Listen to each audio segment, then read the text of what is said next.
Agora, sem sombra de dúvidas, qual é o que mais cai na prova? É o pretérito, o presente ou o futuro? É o pretérito, por dois motivos. Primeiro, que ele é o mais ramificado, então já seria uma justificativa essencial. Segundo e principal motivo, o avaliador tem certeza absoluta que a maioria dos candidatos não faz a menor ideia da diferença de pretérito perfeito para imperfeito para mais perfeito. E é algo simples, basta saber o que significa a palavra perfeito. Alguém aqui já é mãe? Vocês escutaram isso no dia do nascimento do filho de vocês. Seu filho nasceu? Perfeito. O médico quis dizer que ele nasceu, ó, completo. Com boquinha, com bracinho, com orelhinha, com perninha. É isso. Ele nasceu completo, sem defeito, sem falhas. Então, dizer que um pretérito é perfeito significa dizer que é um passado completamente realizado. Como é que isso funciona na prática? Você me pergunta, Sidney, o que você fez ontem? Ah, eu digo, ontem eu joguei bola. Joguei bola não é passado? E não já acabou? Então, é um passado completamente realizado. Ou seja, um pretérito perfeito. Agora, e o tal do pretérito imperfeito? Este prefixo in é uma negação, vem para negar essa completude. Então, vai indicar uma continuidade. Você me pergunta, Sidney, o que você fazia há 20 anos? Eu vou dizer, eu só jogava videogame. É passado, não é passado? Mas eu fiz só uma vez? Não, era um hábito, era uma rotina. Eu fiz várias vezes. Então, o pretérito imperfeito, ele é um tempo verbal no passado que indica um processo rotineiro, habitual, contínuo. Tenho que ficar ligado na prova? Tenho. Porque nem sempre, aliás, hoje em dia, na maioria das vezes, ele não vai pedir a classificação. Ele vai pedir em cima da interpretação daquele termo destacado, o valor semântico daquele verbo. Então, por exemplo, o cara coloca, Sidney jogava bola com seus amigos na quadra da igreja. Ele vai destacar o jogava e vai pedir uma afirmação correta em relação àquele termo destacado. E aí, para aquilo estar correto, é necessário que ele diga que é um tempo verbal no passado, rotineiro, habitual, contínuo. Nesse momento ele pode fazer uma pegadinha? Pode. Ele pode chamar aquilo ali de passado inacabado. E aí isso provoca uma certa confusão. Porque você pensa, é inacabado porque se estende até o presente? Não. É porque os gramáticos antigos chamavam o pretérito perfeito de passado acabado e o pretérito imperfeito de passado inacabado. Por que eles faziam isso? Porque na época em que era passado, não era pontual, era rotineiro. Essa é a diferença. Então, pretérito perfeito pode ser chamado de passado acabado, extinto, terminado. Pretérito imperfeito pode ser chamado também de passado inacabado, mas a essência dele é essa questão da rotina, do hábito, do processo contínuo. Até aí tudo bem?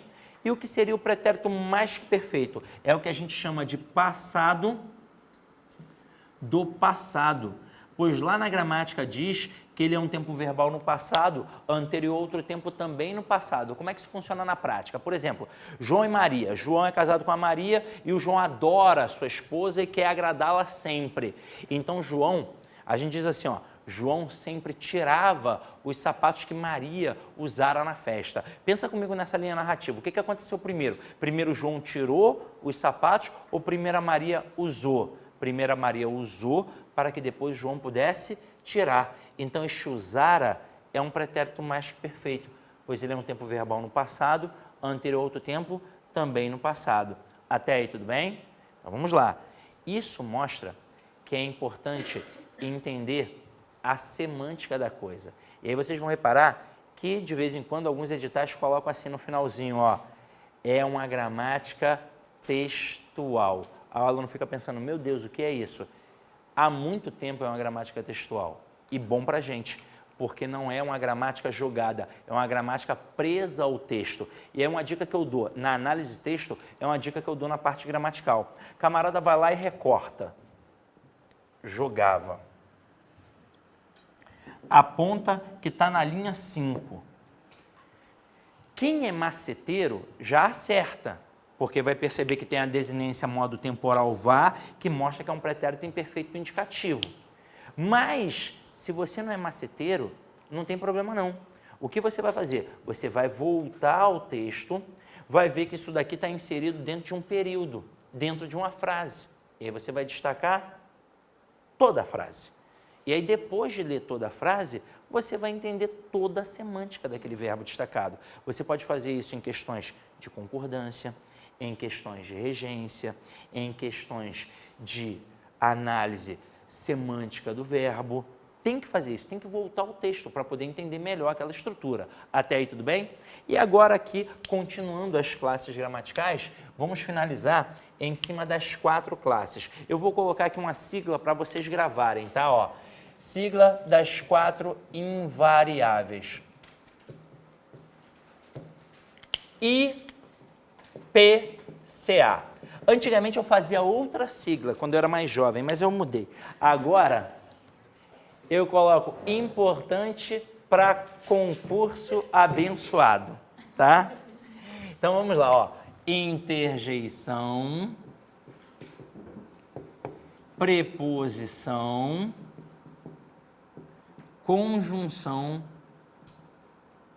e advérbio. Oi. Teoricamente sim, mas na verdade você não precisa decorar aquilo tudo. Ana, olha só. Eu nem ia mostrar, mas vou mostrar agora, ó. Falávamos. Aqui eu tenho uma palavra, Ana, que pode ser dividida em 4 partes menores. E por que eu consigo dividi-la em 4 partes menores? Porque cada pedacinho aqui, Ana, possui uma significação. E aí lembra que no iniciozinho da aula eu disse que a análise textual começa na análise gramatical? Tudo começa num camarada chamado morfema. O que é o morfema? É a menor unidade significativa de uma palavra. Então esta palavra é dividida em 4 morfemas. Só que essa expressão morfema, morfema gramatical, morfema lexical, isso é para quem faz letras. Nós conhecemos por outros nomes mais tradicionais, como radical, vogal temática, desinência. Então, por exemplo, Ana, este primeiro morfema aqui se chama radical ou base significativa. É importante saber essas expressões. Por que radical? Obviamente, o gramático quis fazer uma analogia com a raiz da planta, porque radical significa raiz. Mas por quê? Porque é a base. A raiz é a base de sustentação da planta. É por isso que ela fica em pé. Agora, o que é raiz para uma palavra? É a base de sua significação. Então, se eu pegar esse fal aqui e botar um AM, vai ficar amávamos. E eu mudei a base significativa da palavra. Eu mudei do verbo falar para o verbo amar. Mas se eu modificar qualquer outro morfema aqui, se eu colocar ao invés do val, ré, falaremos, eu ainda assim estarei falando de quem? Do verbo falar. Então, o radical é a base da significação da palavra. Logo em seguida, Ana, eu tenho esse azinho, que é o que a gente chama de vogal temática. E a vogal temática, por incrível que pareça, tem 2 funções. Uma é servir de elo, é fazer a ligação entre o radical e as desinências. Segunda função mais importante para nós, mostrar qual é o tipo de conjugação verbal que eu tenho aqui. E na língua portuguesa, nós temos 3 conjugações, primeira, segunda e terceira. Quando estudaram isso pela primeira vez, fizeram a seguinte distribuição. Verbos terminados em AR, primeira conjugação, ER, segunda conjugação e R, terceira conjugação. Só que a língua foi evoluindo. Ainda não chegamos ao ponto de termos verbos terminados em UR, mas nós já temos verbos terminados em OR. E aí o que eu faço? Coloco na primeira, na segunda, na terceira ou crio uma 4ª conjugação? Não tem 4ª conjugação. Eu tenho que colocar ali. Eu vou colocar aqui, ó, na segunda. Qual é a justificativa que a gramática nos dá? Os verbos terminados em OR, como o verbo por e todos os seus derivados, propor, compor e por aí vai, eles já foram terminados em ER. Então, o verbo por já foi poer, compor já foi compoer, propor já foi propoer e por aí vai. Ou seja, a vogal temática deles ficava na letra E. Pode testar, ó. Eu ponho, tu pões. Então, é por isso que eles fazem parte da segunda conjugação. Mas aqui, Ana, nós estamos falando do verbo cantar. Então, eu estou falando de um verbo de primeira conjugação. Aí, Ana, eu acabei de dizer que a vogal temática liga o radical às desinências. Então, obviamente, quem aparece aqui depois da vogal temática são as desinências. Como apareceram duas, eu tenho primeiro a desinência modo temporal, que eu vou chamar de DMT, desinência modo temporal, e depois eu tenho a desinência número pessoal, que eu vou chamar de DNP, desinência número pessoal. Aí agora é que vem o terror. Eu mostrei alguns indícios, Ana, quando eu estava aqui, em relação à classificação daquele verbo. Só que talvez possa ter sido muito rápido para quem está há algum tempo sem estudar. Diz para mim, Ana, qual é o tempo e o modo verbal de cantar, de falávamos? Então, vamos lá. Gostei, Ana. Você tem duas formas. Tem o macete, e você não se ligou no macete, ó. Não tem um vá? Todo verbo de primeira conjugação que apresenta o vá é um pretérito imperfeito indicativo. Cantar, cantava, falar, falava, jogar, jogava, pular, pulava, estudar, estudava. Ou seja, mostra que é um tempo verbal no passado que indica uma rotina, um hábito, um processo contínuo. Agora, lembra que eu falei que o bizu mais importante, Ana, é voltar ao texto e destacar? Por que a Ana teve dificuldade? Por que a Ana teve desconforto? Por um motivo muito simples. A palavra está isolada no quadro. Ela não tem contexto. E sem contexto é difícil analisar. Agora, na tua prova, vai ter contexto. Dentro do quê? Do texto. Então, se você voltar ao texto, muito provavelmente haverá uma frase mais ou menos assim, ó. Pedro, João e eu falávamos sobre política na época da faculdade, no diretório acadêmico, não sei o quê. E aí, nesse momento, olha como é que fica fácil. Vamos pensar primeiro em relação ao modo. O modo indicativo é um fato, o subjuntivo é uma possibilidade e o imperativo é uma ordem. Quando eu digo Pedro, João e eu falávamos sobre política no diretório acadêmico, eu tenho uma ordem, uma possibilidade ou um fato? Um fato, então já matei que é indicativo. Agora vamos pensar na questão do tempo, passado, presente e futuro. Pedro, João e eu falávamos sobre política no diretório acadêmico. Isso é passado, presente ou futuro? Passado. Mas a gente fez isso só uma vez? Não. Era um hábito, era uma rotina, ou seja, é um pretérito imperfeito do indicativo. Então aqui, ó, eu tenho um pretérito imperfeito do indicativo. É claro, Ana, que não muda da água para o vinho de uma hora para outra, mas analisar assim já é uma luz enorme no fim do túnel. E agora olha como é que vai ficar muito mais fácil. Desinência número pessoal. Quem é que está falando aqui? Nós. Eu não estava vendo, mas eu consegui identificar. Através de quem? Da desinência número pessoal mos. E quem é o nós? É a primeira pessoa do plural. Então aqui eu tenho primeira pessoa do plural. No final das contas, Ana, a gente acha que tem que decorar, mas não precisa. É só interpretar. Tudo é interpretação. A gente acha que só está interpretando quando pega o texto. Mas se eu chamo de análise morfológica ou de análise sintática, eu estou interpretando o tempo todo. Se eu aprender que eu tenho que analisar, interpretar frase a frase, período a período, o todo do texto fica muito mais fácil. Até aí tudo bem? Já deu uma luz, né? Agora vamos lá, ó. Continuando com as 4 invariáveis. Eu tenho que saber para que elas servem. A primeira é a mais tranquila, Ana. A interjeição, ela serve para expressar sentimentos. Quais tipos de sentimentos? Ora, infinitos, variados. Mas quais são as interjeições mais famosas, Ana? Ó, ai, ui, ó, a, meu Deus, e por aí vai. E foi por isso que eu deixei de usar outra sigla, Ana. A aula acabava, Ana. Usava outra sigla e acabava a aula. Agora, Ana, olha um bizu. Isso é galho fraco e quando cai é de muito fácil identificação. Seria mais ou menos assim, ó. Mariana estava na cozinha ajudando sua mãe a fazer uma maionese cortando legumes, quando de repente deu um talo no seu dedo e gritou, ai! Qual sentimento Mariana externalizou? Dor. Então, caraca, o contexto vai permitir a identificação. E outro bizu, a interjeição sempre vem acompanhada de quê? De um ponto de exclamação. Caramba, então é muito fácil. Agora o bicho começa a pegar. Ana, para que serve a preposição? Serve para ligar palavras. Quaisquer palavras. Só que a preposição é importante.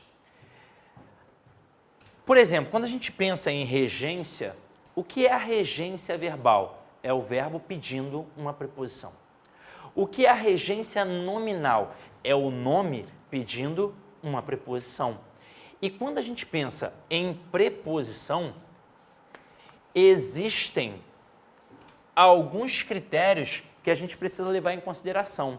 Na verdade, existem 4 critérios, só que a gente só aprende 2 na escola. Existe na escola a diferença entre combinação e contração. Eu vou colocar frases já de cara para ilustrar melhor. Eu coloco aqui, ó, assisti ao filme e assisti à novela.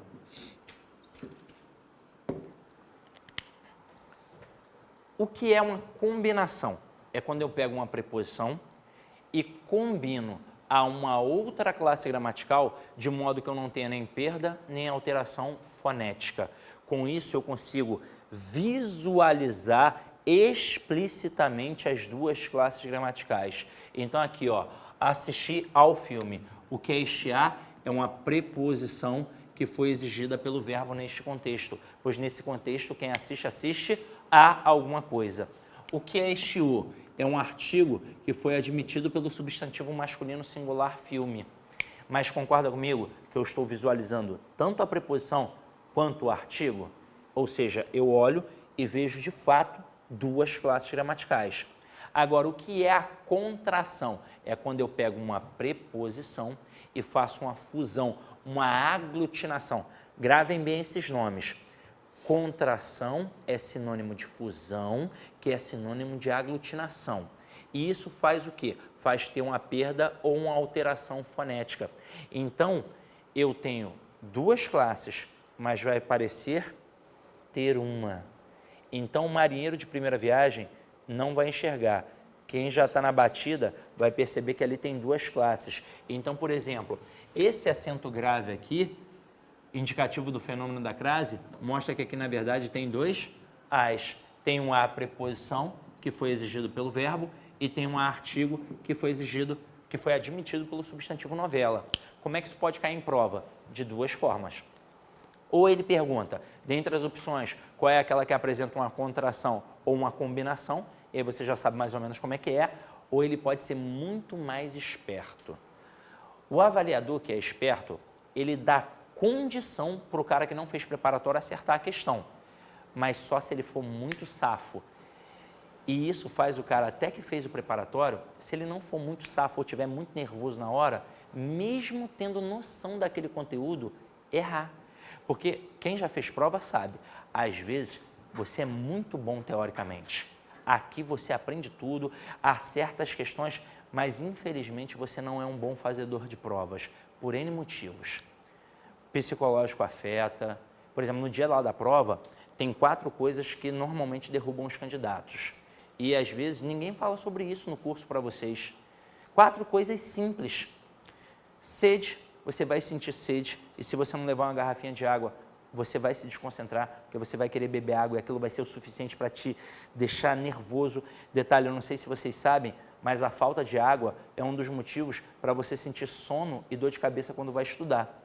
Às vezes você está em casa de bobeira ali, vendo um filme, batendo papo, tudo bem. Começa a estudar, dor de cabeça, sono. Por quê? Porque está desidratado. Basta beber água, melhora. Segunda coisa, fome. Você acorda num horário incomum. A prova é domingo. Às vezes, domingo, você dorme até meio-dia. E, porra, você não está organizado ali para acordar naquele horário. E aí não vai estar com fome. E aí você vai comer uma bobeira. coisa pouca, vai tomar um café só. Quando chegar lá na hora, vai sentir fome. E fome, irmão, vai magoar. Então tem que levar coisa para comer, tem que levar um biscoito, tem que levar um salgadinho, alguma coisa assim. Agora vem a terceira coisa, que homem geralmente se ferra, mulher mais preparada. Porque mulher sente o que geralmente dentro da sala? Frio. Homem é mais calorento. Só que geralmente lá no dia eles botam ar-condicionado arrebentando, irmão. E com muito frio você não consegue se concentrar também. E a quarta, e para mim a pior coisa, o sono. Na semana que antecede a prova a gente não consegue dormir direito. No dia anterior tem gente que nem dorme, vai virado. E o resultado, vai dormir. Eu tenho um triste exemplo de um aluno meu que era muito bom. Ele fez uma prova com 50 questões e ele chegou para mim e falou assim, caraca, Sidney, acertei 43, só que eu errei uma no cartão resposta e fiquei com 42. Isso depois dele ter olhado o gabarito e ter olhado isso no caderno de prova deles. Detalhe, nota de corte foi 38, ou seja, ele passaria e bem se a nota de corte foi 38. Quando veio o resultado final mesmo para valer, ele acertou 30. Como assim? Na verdade, ele estava marcando errado no cartão resposta, só que ele percebeu que estava marcando e acordou. E não marcou mais errado. Só que ele percebeu em uma. Mas ele muito provavelmente já vinha numa sequência marcando errado. Então, ao invés de ter marcado uma errada, ele marcou, na verdade, 13. Então, ele marcou uma errada e foi marcando as outras erradas sem perceber. O sono derruba. Tem aluno que dorme fazendo a redação quando tem redação. E é óbvio que a nota dele vai o quê? Diminuir. Aquele cara poderia ter passado... Pô, tu imagina, se ele foi capaz de, mesmo com sono, acertar 43, sem sono, ele teria feito 47, 48, talvez até gabaritado. Então, o sono é destruidor. Tem que tomar cuidado com isso, tá? Agora, quando a gente pega a preposição, o cara testa a tua atenção assim, ó. Gostei do filme. Flor, qual é o seu nome? Eduarda. Eu vou fazer uma questão que eu não vou perguntar a nomenclatura, mas de forma imbuída vai ter a nomenclatura. Quantas classes gramaticais tem na expressão destacada? 1, 2, 3 ou 4? Quantas classes gramaticais tem aqui, ó, nessa expressão que eu destaquei? E aí, Duda? O avaliador, ele quer que você responda 2. Porque ele quer testar a tua atenção. Ele quer que você pense assim, ó. Ora, só tem 2 termos. Tem preposição e substantivo. Só que o do não é preposição. A preposição é o de. O do é de mais o. Então, aqui eu tenho, na verdade, 3 classes gramaticais. Eu tenho filme, que é um substantivo, e eu tenho o do, que é a contração da preposição de mais o artigo o. Então, por isso, eu tenho 3 classes gramaticais. Até aqui, tudo bem? Agora, isso aqui todo mundo aprendeu na escola. E eu não lembro, mas aprendeu. Agora vem mais 2 que muito provavelmente você não aprendeu, a não ser que você tenha estudado num colégio.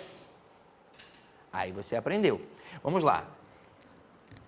Eles podem cobrar o que é uma preposição relacional e o que é uma preposição nocional.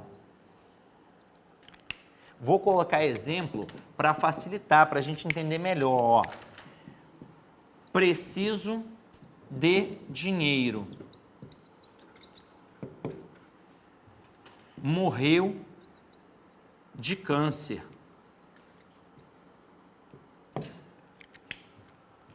Coloquei nos 2 exemplos a mesma preposição para a gente entender melhor ainda a diferença. Eu coloquei a preposição de.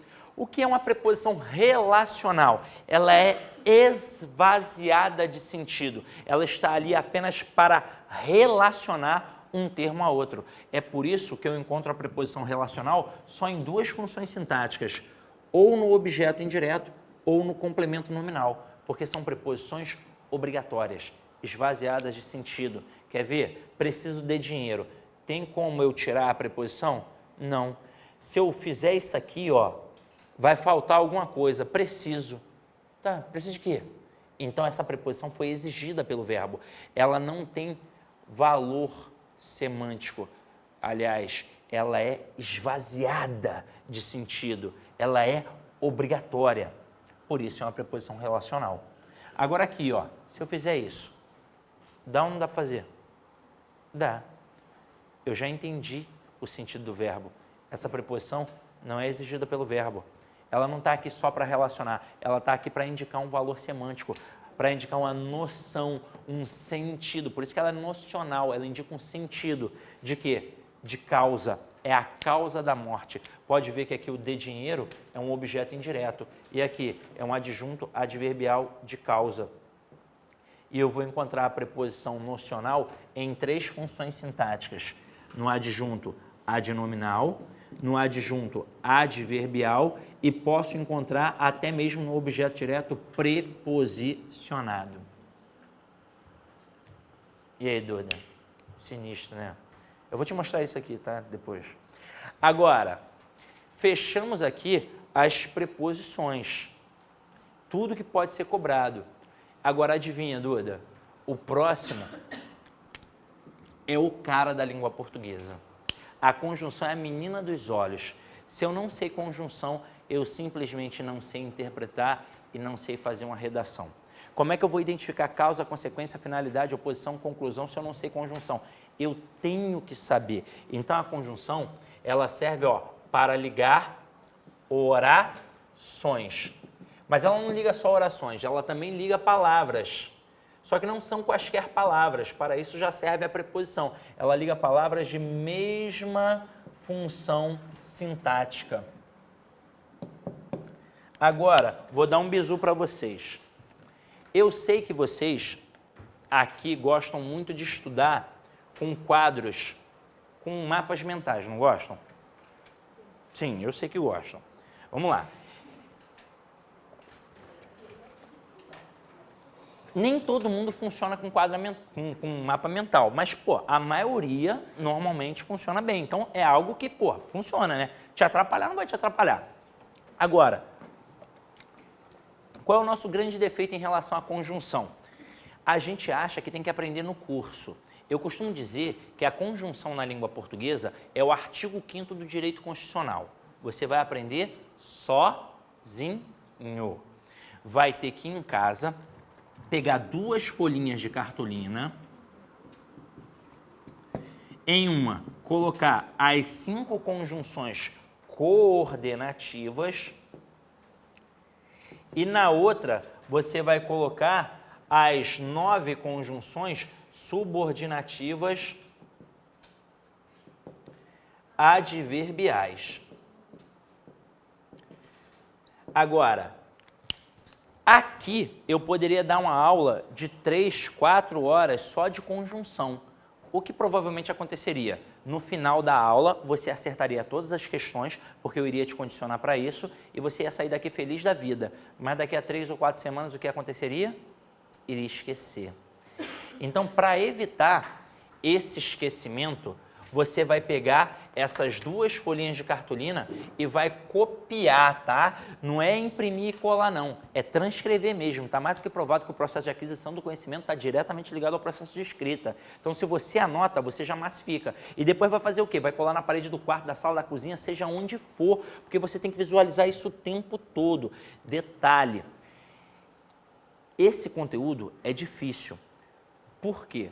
Porque a gente realmente não aprendeu na escola. Se você buscar agora pela sua memória, você vai se lembrar que você fazia associações lógicas para aprender as coisas na língua portuguesa também.